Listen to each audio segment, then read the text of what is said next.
Siparee Mai, the star banawe baradur. Siparee Mai, the star banawe baradur. Siparee Mai, the star banawe baradur.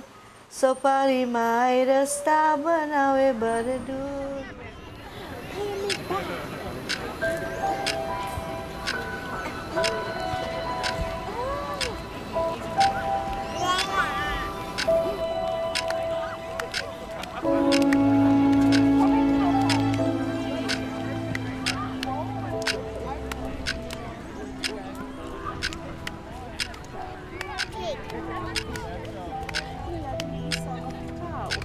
My mother belonged nowhere and everywhere at once.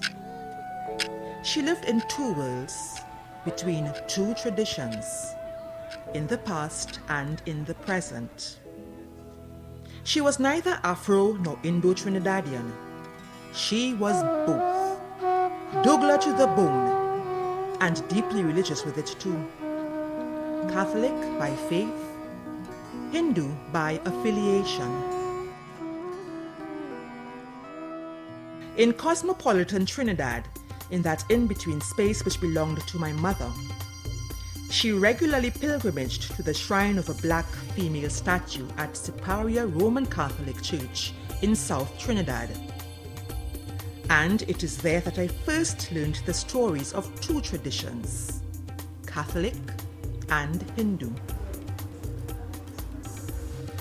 Catholics lovingly refer to the statue as La Divina, short for La Divina Pastora, the Divine Shepherdess, while Hindus hail her as Siparee Mai, Mother Durga, Mother Lakshmi, and since the 1890s as Mother Kali, Kali Mai, or Siparee Mai.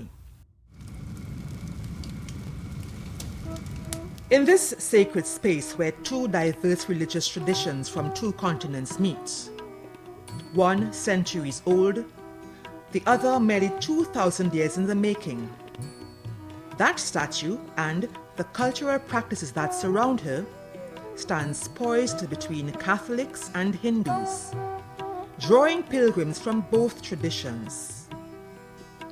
Revered by two distinctly separate traditions, she stands as a Madonna Murti, the only one of its kind in the Western Hemisphere.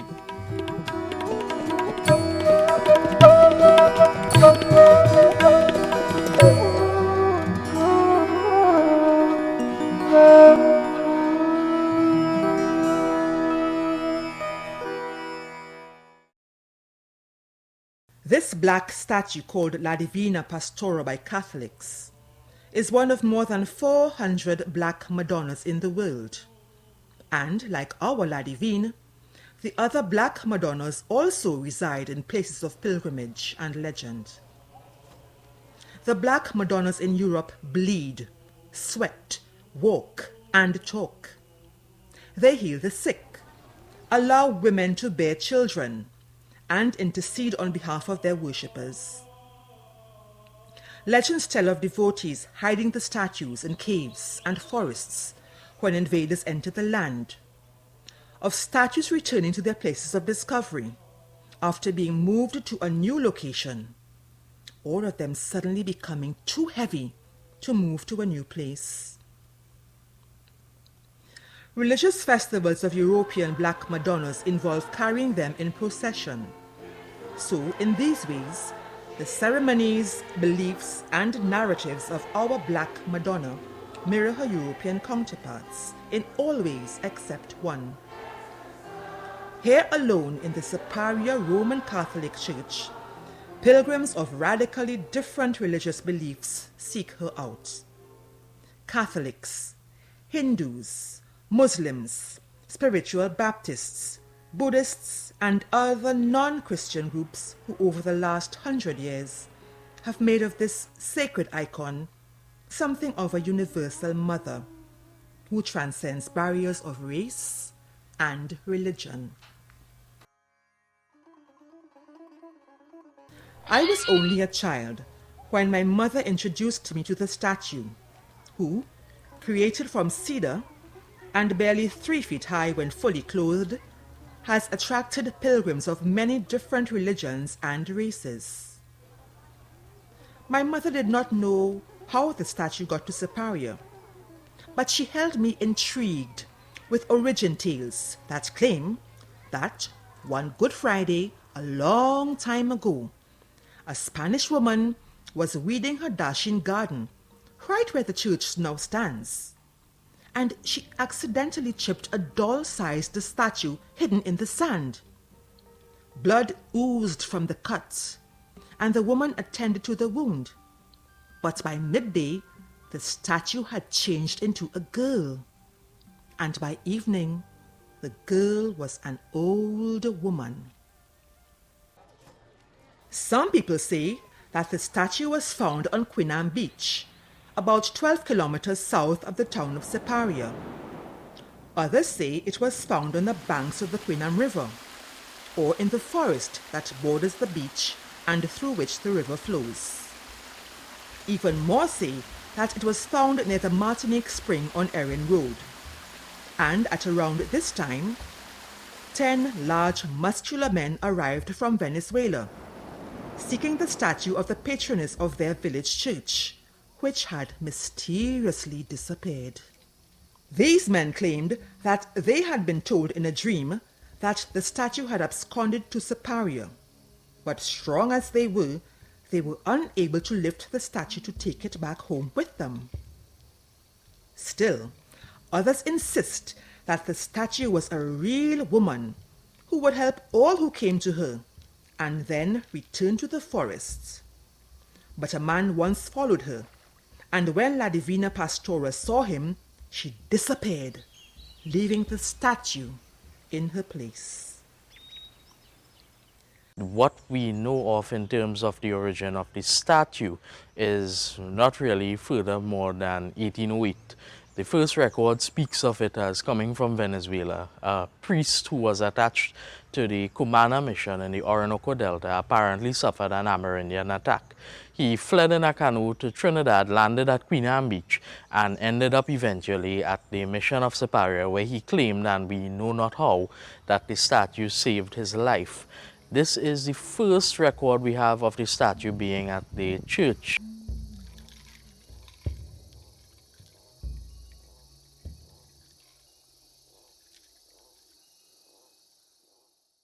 I think perhaps the most credible theory is that it really came from Venezuela by the Capuchin monks, and they brought this statue with them. But I've heard other stories as well. Some people say it was found in the forest and brought to the church. Some people said it was part of the bow of a ship, and when it was shipwrecked, that part of the ship survived, and they brought that part of the statue into the church. How and when the statue arrived at the church bore little interest to my mother, who never sought to discover much about the history of the Spanish Capuchin priests who brought devotions of La Divina Pastora, the divine shepherdess, to the New World over 250 years ago.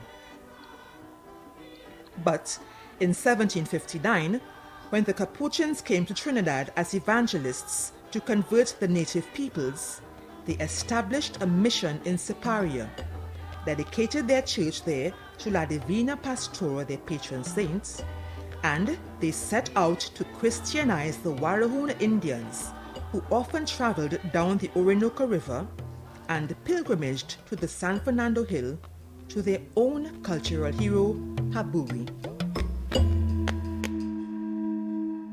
The town of Siparia originally started as an Amerindian settlement sometime around 1000 AD. This is the evidence we have from archaeological remains that were recently uncovered, as well as those that were uncovered in the 1950s by Professors Irving Rouse and John A. Bulbrook. The area that was an Amerindian settlement existed well into the 19th century. During the mid-18th century, in the year 1758 to be exact, it lost its purely Amerindian population when it became a mission of the Roman Catholic Church and was evangelicized by Capuchin monks out of Aragon in Spain. The Warrahoon inhabited the Siparia mission until the coming of the British in 1802. But the Capuchins were not amazingly successful in converting them, and their presence on the island of Trinidad has always remained shrouded in mystery. Yet, early records show that these Amerindians were the first non-Anglo devotees of La Divina Pastora, for they visited and paid homage to her in their own way on their pilgrimage to San Fernando. Although many Warrahoon Indians continued to live in the surrounding forests until the 1950s, the Amerindian devotions at La Divina Pastora came to an abrupt end, perhaps because of political upheavals and revolutionary wars in Venezuela, which prevented them from coming to Trinidad. Nevertheless, as a result of the European and Amerindian contact, many people from Siparia today do not believe that the statue was brought to Siparia by the Capuchin priests, but they assert that the statue is Warrahoon and that the Spanish usurped the statue as their own, naming her La Divina Pastora. In terms of pure anthropology, we determine that the statue may have originally been the work of a particular artisan called a santero. A santero is a sculptor of Amerindian origin who would have carved saints, medallions, and other relics for the Roman Catholic Church shortly after the evangelization of the Amerindians in the 17th and 18th century. The work of santeros is particularly well known in northern South America, as far north as Mexico. And we have two pieces of evidence that link the santeros of South America to Trinidad, that being La Divina Pastora and the Black Virgin of Tortuga in Montserrat. The similarities are physical. The eyes, the nose, and the mouth, which provide character for the face. There are certain similarities which exist in all these products of the santero. And there is also some similarity to animistic objects that have been molded into Amerindian pottery since the year 250 AD. So we can see some hybridization of the animistic spirit beliefs of the Amerindians and the beliefs of Christians who would have created that hybridization by conversion. Is the bronze-colored statue Warrahoon? I do not know, but my mother assured me that the statue is a bust with arms jointed at the elbows and wrists, and her neck is also jointed to allow it to move more easily. She wears a crown, holds a staff in her hand, and for more than 100 years she has been very richly dressed. Father Armand Massé, a French missionary assigned to the Siparia Church as a parish priest in the 1880s, wrote in his diary on 20th December that year, "The Virgin is dressed like all the virgins of Italy and in the Spanish countries, and like all the Spanish virgins, that of Siparia is dressed. Her wardrobe is well furnished. No year passes without her being offered several blouses, skirts, and dresses." Today, the statue is dressed 8 times for the year in a sacred, secret ceremony reserved only for women and performed by altar ladies in the sacristy of the church.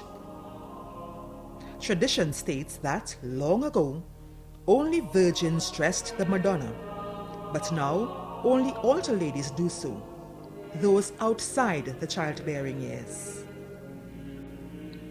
Mrs. Eloise Ramdeen, former seamstress of the statue explains how she got involved in undertaking that role for 30 years.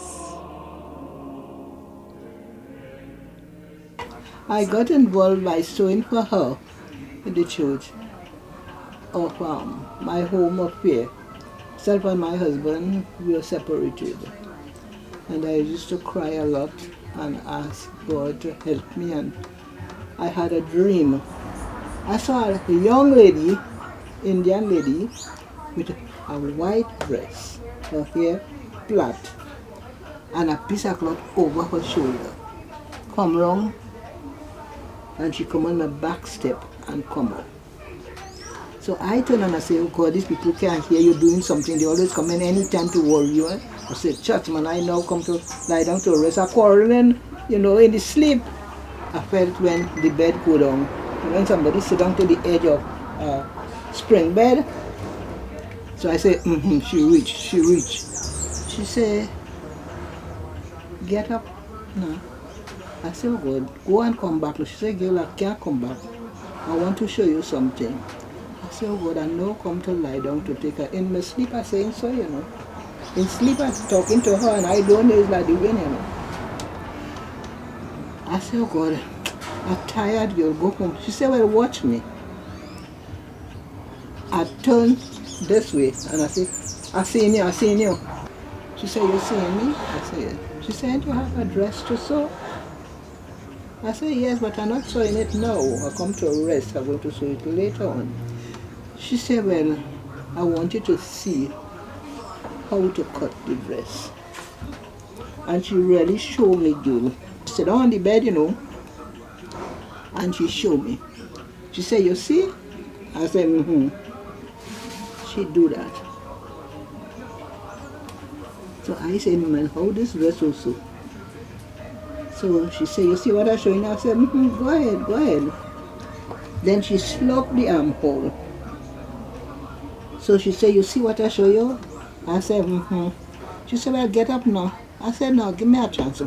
And within that time, I really got up, Who I see? Nobody.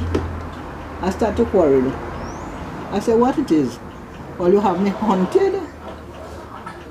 Tell me what it is you want. Anyway, I got up. I take scissors, needle, thread, pin, and I come on this table. And darling, I did just what she said. When I cut the back and I base the back where the zip going and I hold it up, it's the dress. I put it on the pattern and it was the exact pattern I got. You know your girl glad now. As a teenager, when I began my decade of discovery, I learned then that not all of La Divina's pilgrims see her in the same way as the Madonna. In fact, people of Siparia remember when the Chinese went on pilgrimage to the town to participate in the Catholic celebration of her feasts. They called her Kuan Yin, the Buddhist goddess of compassion and mercy. Of the Chinese, Father Armand Massey wrote in his diary, A Chinese girl came to ask the Holy Virgin to heal glaucoma that she had in one eye. She needs a miracle, for the eye is deeply infected, but the Holy Virgin knows how to make miracles. Elsewhere he writes, A Chinese couple coming from the other end of the island visited, and the lady brought to Siparia a very beautiful dress in blue silk for the Virgin.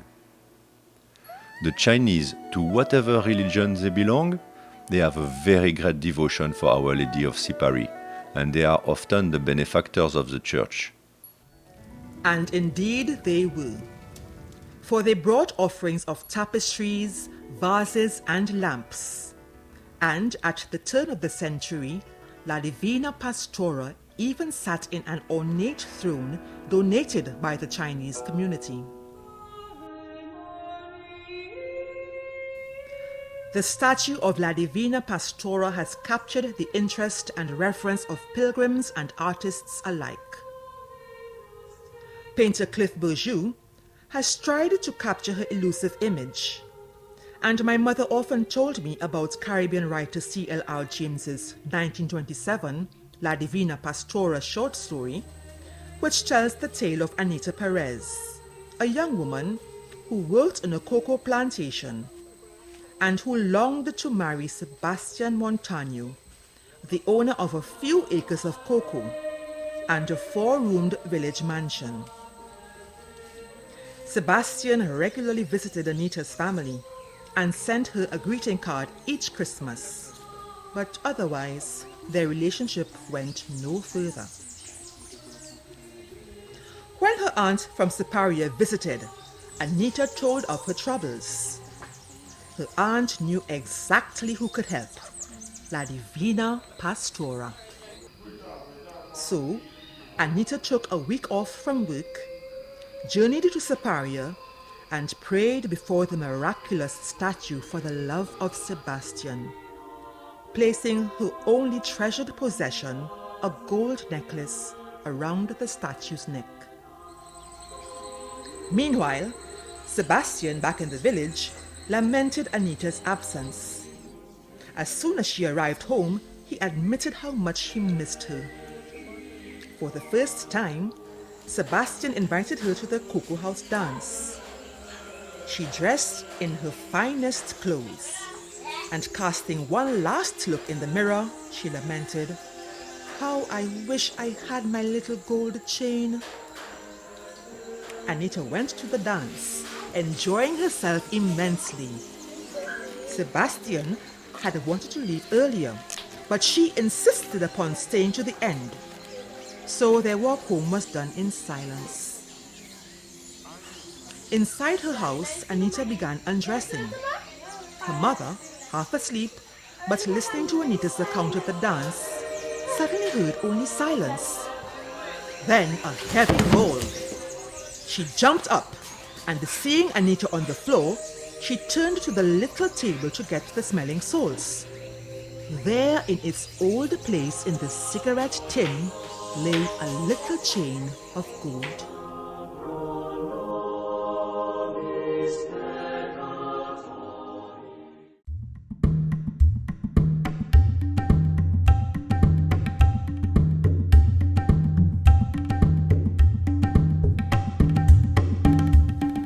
Pilgrims like Anita go throughout the year to the shrine at Siparia, but it is primarily during Holy Week that the secular and the sacred, Catholics and Hindus meet.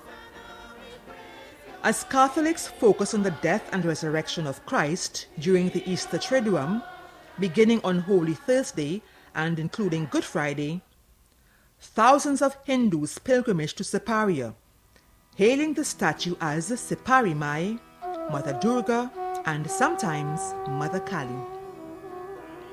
And while the religious pray inside the church and the parish hall, vendors surround the church selling religious plaques, ground provisions, pottery, and every conceivable item.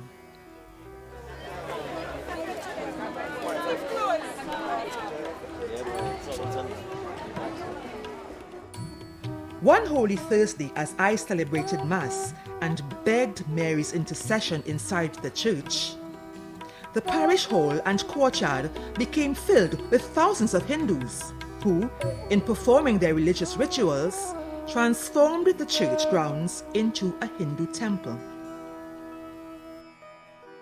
When we go to our temple, we just take out the slippers outside.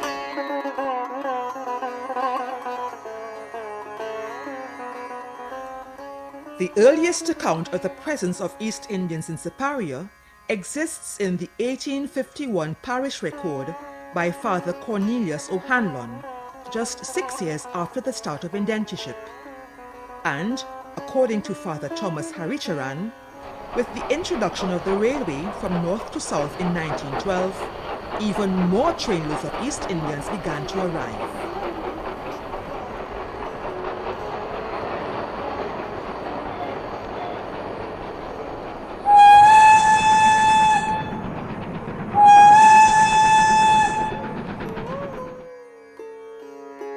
But But when did Hindus first come to Siparee Mai?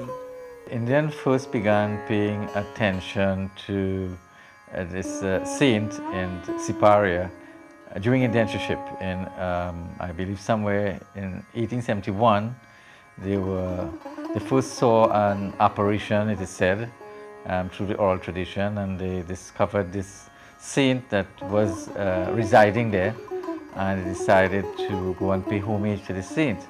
Now, what is interesting, it was like a kind of nationwide consciousness and awareness, and indented immigrants from Aranjuez and from Port of Spain. There were a number of sugarcane estates in Port of Spain, in Belmont, and in Bossia village.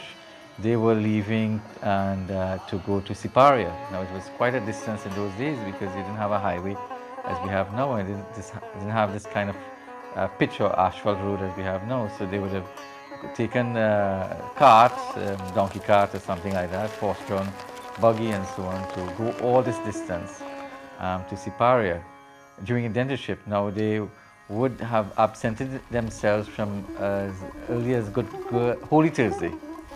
And there were many attempts to try to stop them from going there and to remain in the estates and to do work. Because when they went to Siparia from these estates in Port of Spain, you have a loss of productivity. So there were attempts. In fact, a similar statue was built in Port of Spain area, somewhere in Dry River. And, but that didn't work. For one of the reasons was that the saint was white.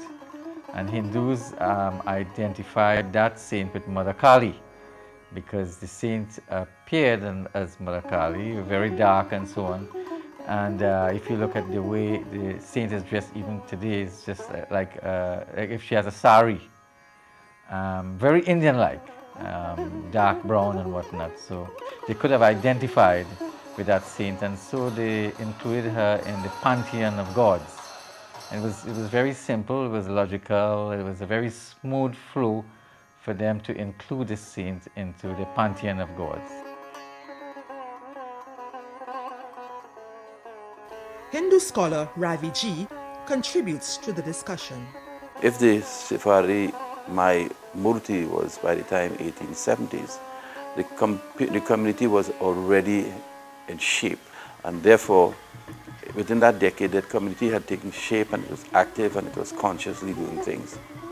And by that time anyway, 3 decades almost, the community had enough people to want to do pilgrimage to places. Now, so I would suggest that as soon as it was there, with just the idea of the Murti and Siparee Mai Murti in the church in Siparia has this tradition of a processional. Now that would have alerted people to some things. It would have had a resonance in people's mind, because taking out murtis in procession, especially before it's consecrated, the Prana Pratishtha is done, was something common to the Hindus who were living at that time, because they had come from India. But why did Hindus leave the sugarcane estates to pilgrimage all the way to Siparia? But what was particularly interesting to them, and what really appealed to the Hindus at that time and even now, was it is said then and now that this saint has healing powers. So a lot of women in particular, if you look at the number of devotees who go, they are largely women. Young girls go to get a husband, pray for a husband, or a good husband, or even if they have a husband, for their husbands to become good or better. And women who are infertile will go to pray to get a child or children. Father Martin Serju, the current parish priest at Siparia, surmises that indentureship, which brought to the East Indians cultural disorientation, exploitation, and sometimes sickness, would have conjured up for them a Kali Yug, a dark time. And as such, they would have embarked on a fervent quest for Mother Kali. Hindus were attracted to Ladivin because of the color of the statue and also because of how they interpreted the statue. Because I think as one group of people move from place to place, especially if it is a new place, the first thing they try to do is to recreate their environment. And in this Black Madonna in South Trinidad, in Siparia here, they must have seen the goddess Kali. The goddess Kali for Hindus is a goddess of death and destruction in times of sickness and disaster. So I am sure the disorientation that they would have felt, as well as the conditions of indentureship, would have qualified as a time of darkness, a time of death and destruction, also a time of recreation, because the goddess Kali is also about recreation. And Kali is very popular in India, not in certain parts of India, not throughout India, in certain parts of India. And they would have identified La Divina Pastora with the goddess Kali and come to her to ask for favors. But whatever explanation the experts provide for Hindus at Siparia, my mother insists that there is nothing new about Hindus making a pilgrimage to the Catholic shrine. For she had heard stories that her great-grandmother, Nani Ma, a Madrasi indentured laborer, with great reverence for the goddess Kali, and who throughout her life engaged in Kali rituals, had herself escaped from India in 1910 by going on a pilgrimage to the Catholic shrine of Our Lady of Health at Vailankani, where an apparition of the Virgin Mary is believed to have occurred.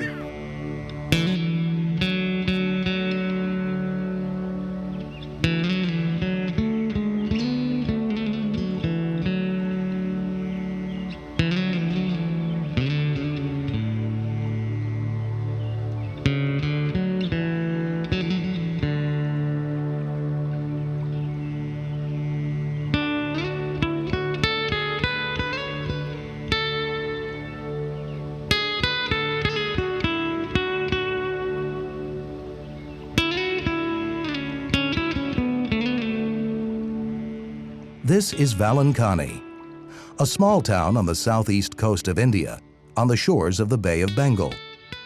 It is situated about 200 miles south of the city of Chennai. This quiet little town of less than 1,000 residents wakes up each day to host several thousand pilgrims from all across India, who come here to pay homage to the Blessed Mother Mary in this magnificent basilica of the Shrine of Our Lady of Good Health, Vailankani. Most are not Catholic, or even Christian for that matter. They are either Hindu, Muslim, Sikh, or followers of one of India's many religious groups. In Vailankani, more non-Catholics come over here and receive favors. And this is quite evident in the way they pay tribute to the Blessed Mother. They bring gifts of flowers, coconuts, palms, and fruit. Many dress in saffron-colored clothes. Some shave their heads as a symbolic gesture of sacrifice and humility. Throughout the day, there is an endless procession of devotees making their way up to the altar to stand briefly in front of this statue of the Blessed Mother Mary and to say a silent prayer of gratitude or to pray for a cure for their illness or that of a loved one. Many childless couples come here to petition for the gift of conception. This is no ordinary statue. Dressed in a gold sari and decorated with gold jewelry, the faithful believe that those who beseech the Blessed Mother here in front of this statue and ask for a favor are rarely disappointed.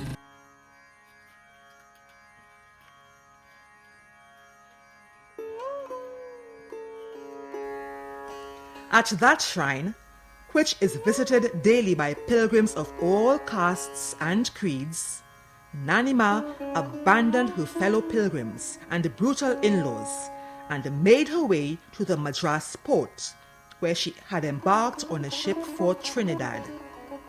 She became a Siparee Mai pilgrim many years later.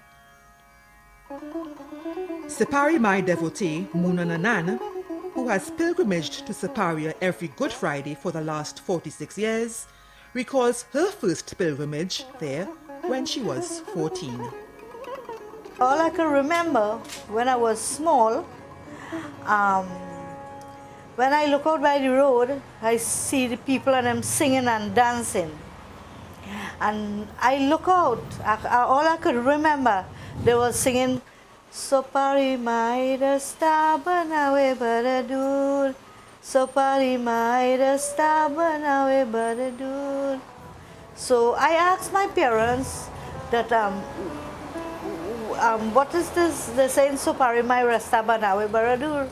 Then my parents tell me that how the road is very far. So they're singing the song going to Siparee Mai. The road was pitch road at the time. We used to have to walk barefoot at that same time. And we used to have to walk in the grass because the pitch burning my foot. I pilgrimaged to La Divine one Good Friday during my decade of disbelief, shortly after my mother passed away. There, while some Catholics carried the cross in commemoration of Christ's walk to Calvary, I noticed that Hindus at the church were giving alms to beggars, while others engaged in the cutting of their children's hair. The cutting of the hair, shaving of the hair as we call it, is called Mundan Sanskar. Mundan means shaven head. And it's a rite of passage. That happens, the child, at least 1 year old, around that in our tradition here. Sometimes people who do it in 1 year do it after. Sometimes now people just go and cut the hair as a token. But in those days, and my head was also shaven at Siparee. So, Mundan Sanskar is a sanskar that begins the process of letting the child develop selfhood, ego, and all of that. Ego is something negative in Hinduism. But with this sanskar, the sanskar announces, but here the child is going to start to develop a sense of I. It announces to the parents, I have to treat the child differently now. The child is going to demand this place. The ceremonies empower it so much that people say, I got to do it for my child to be blessed. You know, it is a blessing, but it's also a very open, simple sociological and psychological phenomena they're treating with. So the community is driven to want to do that because of these reasons. So when there was no place to do it, you know, and here was an offering in a kind of mela atmosphere. Mela means like, you know, the assembly of people. We've got to also remember that these sanskaras were never performed in private. It's performed in a usually place like a river where they come to do, you need the river, it sanctifies the whole thing.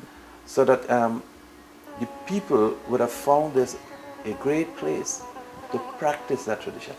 Here was one of the important reasons. We can't see the river today, but it may have been invoked. There was a mandir there, church that became a mandir. From the time there is Kali Mai in that place, it's no more church. It is a mandir. So all of these converge in making this sanskar, Mundan Sanskar, drawing it to Kali Mai. But so when people say that why it is they come and to the La Divina Pastora, no Hindu goes to La Divina Pastora. They go to Kali Mai. And Kali Mai worship, associated as it is with drumming, spirit possession, and animal sacrifice,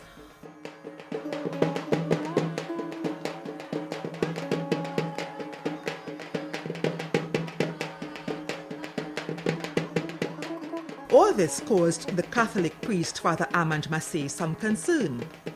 For on 1st February 1881, he describes their actions.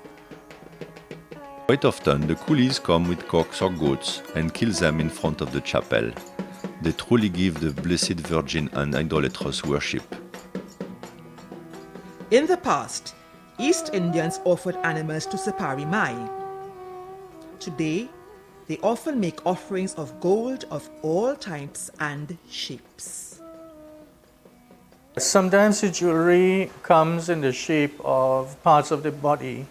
This is a tradition which really goes back to India, that again among the poorer classes, that if something is wrong with you, whether it be your eye, your ear, your leg, then an effigy of some kind is made of that part of the body.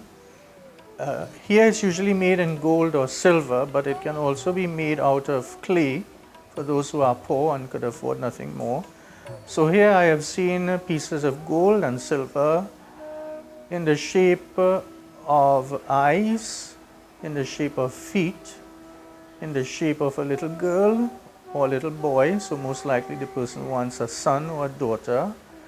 And these are encountered from time to time as part of the offering that they put into the vault as an offering. An offering is very important because Hindus do not just believe in coming and saying prayers. Part of Hindu spirituality is that if I say prayers and I ask for a favor, then I must give something in return.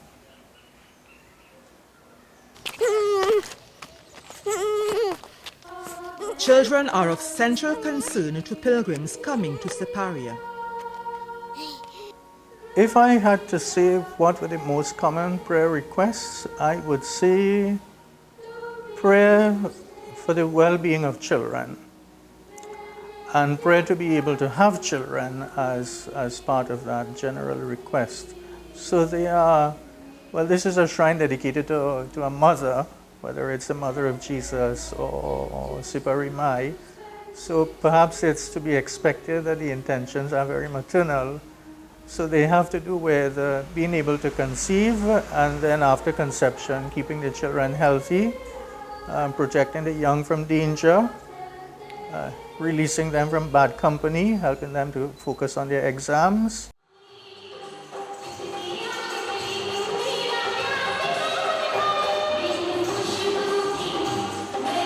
Another child-centered focus used to be the dancing of the baby, a folk performance by Harishchandra dancers. But although the practice has since died out, Mrs. Nanan remembers participating in it. Man used to play the dantal, drum, shak, and organ. They used to be playing that, and this person who would turn the woman, the man turned like a woman, he used to be dancing. Now when you go now, you want your child for Siparee Mai to dance the child. Now she come in the form of Siparee Mai, right? She dressed like Siparee Mai. So you give she the child and she go dance the child, and then she go give back the child, and you go give she alter change.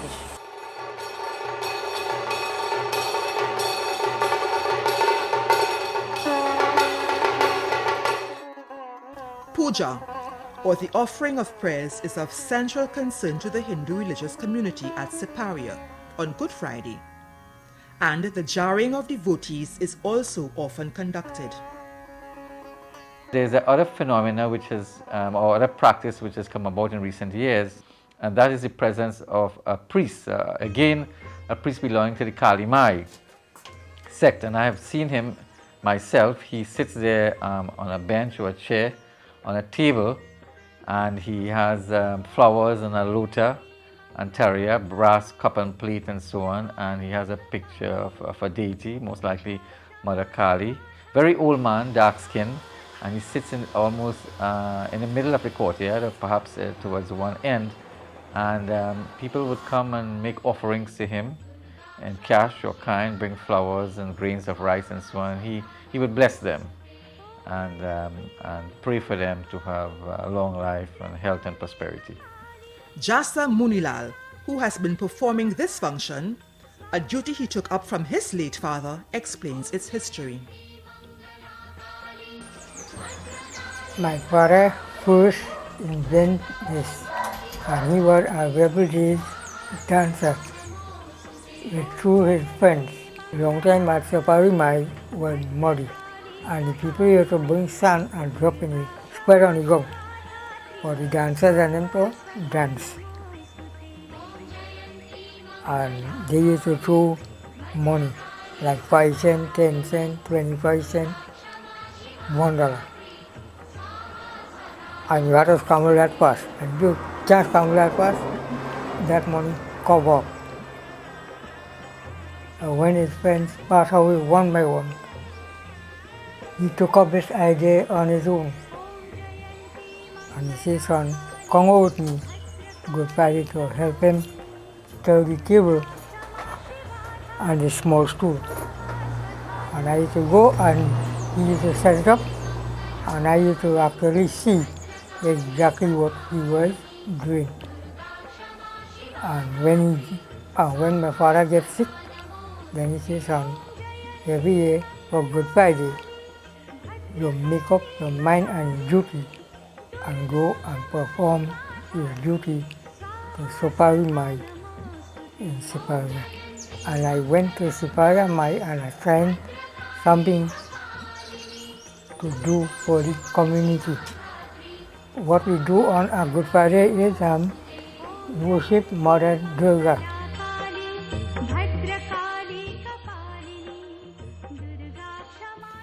So strong is the Hindu devotion to Siparee Mai that in the 1920s, when one priest locked the doors to the church, posting signs in 5 languages forbidding Hindus from entering the shrine, he had to relent because they threatened to burn down the church.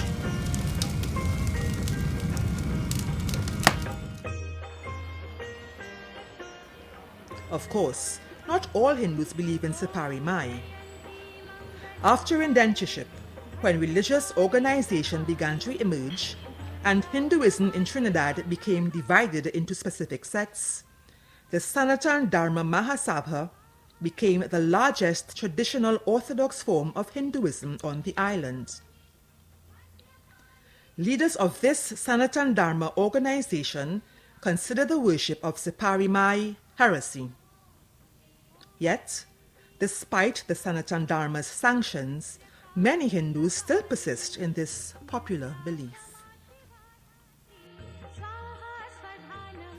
But it is not just the Hindus who have a day of celebration and thanksgiving before the statue. My mother always attended the Catholic celebration of the feast of La Divina Pastora, which occurs 3 weeks after Easter, when pilgrims gather at the church for High Mass, usually celebrated by the Archbishop.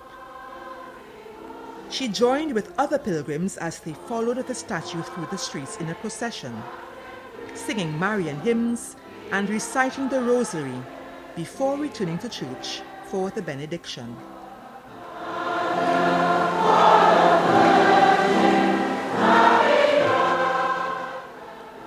While the secular aspects of the Siparia Fete have changed, the religious aspect has remained relatively unchanged for hundreds of years, except that in times past there were 2 processions.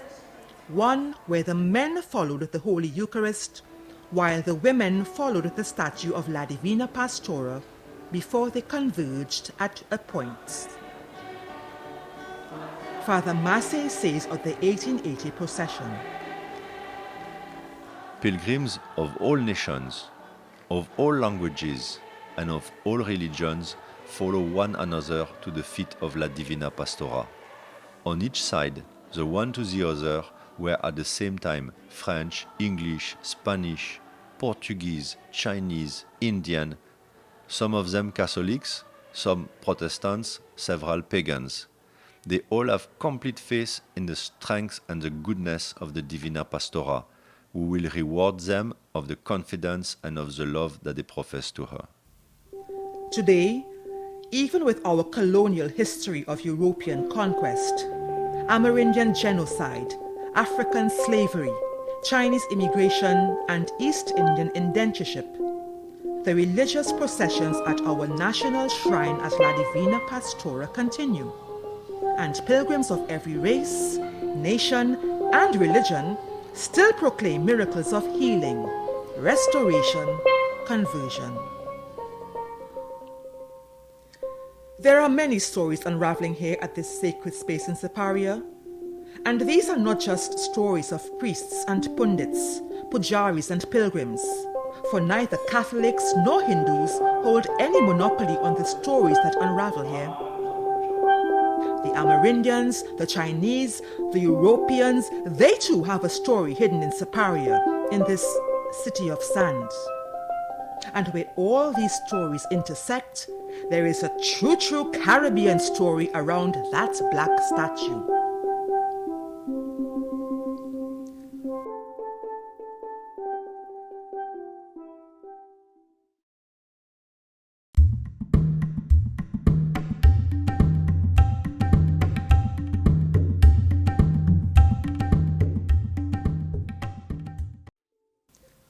But the story that I best remember, from all the tales my mother told me, and the ones that I discovered for myself, are the stories of religious tolerance and cultural respect, of tradition and change, of ethnic diversity and unity.